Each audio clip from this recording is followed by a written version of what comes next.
The latest from our daily newsletter at podnews.net. Facebook recently added podcasts into their app if you're on mobile and in the US, but they haven't talked too much about their plans for podcasting. 1.8 billion users visit Facebook every day, so anything they do to increase podcasting could be very welcome. So today, Facebook's podcasting team is joining the New Media Show with Libsyn's Rob Greenlee and Blueberry's Todd Cochran at 3 p.m. Eastern. We've a link for you to watch the live feed in our show notes and our newsletter today. John Spurlock has published Podcast's CDN share by episode for September 2021. He notes if Amazon's AWS goes down, almost half of podcasts go down with it. Podsights has launched Advisor, a tool to help advertisers uncover the hidden gems in podcast advertising. It's also released a new benchmark report, which is free to download. Spotify is hiring hundreds of ad staff across Europe, Australia and Canada, they've announced. That'll include support staff as well as ad sales, we're told by a spokesperson. NPR is launching a nationwide marketing campaign for its podcasts in the US, and they've been added to the iHeartRadio app in Australia. The BBC saw 246 million global podcast downloads in Q3 21. That will put them above Wondery in size, but below NPR. Pieces of Britney was highlighted as particularly popular. Quake Media, which produces paid-for podcasts in its own app, has launched those same shows in Apple Podcasts for subscription. There have been a record number of entries for the Australian Podcasts Awards, we're told. Bandrew Scott has reviewed the 512 Audio Skylight mic. He says it's not for you if you have a really nasally voice.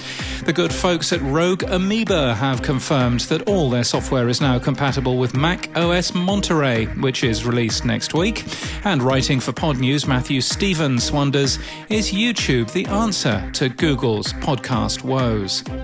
In People News, Julie Shapiro has been made VP of Editorial for PRX and Radiotopia. Audrey Mardovich has been made Senior Creator of Content for Radiotopia.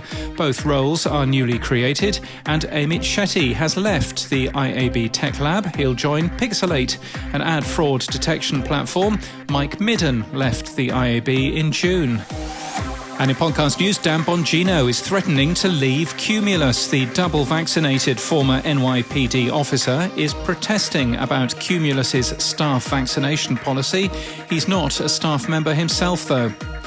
.com is a new podcast telling the story of the people of the web, hosted by Katie Puckrick. The first season looks into Wikipedia, the fifth most visited website in the world. Dreams, a UK bed retailer, has a new children's bedtime story made for it by two companies based in Manchester in England. Log and the Unicorn is in the Bedtime Stories from Dreams podcast feed, with more to come. Crime Beat returns for Season 4, presented by Nancy Hixt. It's been adapted for TV and takes audiences inside some of the high-profile cases she's worked on that have impacted both sides of the US-Canadian border. It's produced by Curious Cast. Les Dames d'Escoffier New York has launched a podcast featuring women in the food and beverage industry called Living the Dream. It's hosted by Penny Stankiewicz and distributed by Launchpad One. And Stuff the British Stole is back for a second season, hosted by journalist Mark Fennell. The show reveals the not-so-polite histories behind looted and dubiously acquired artefacts, it says here.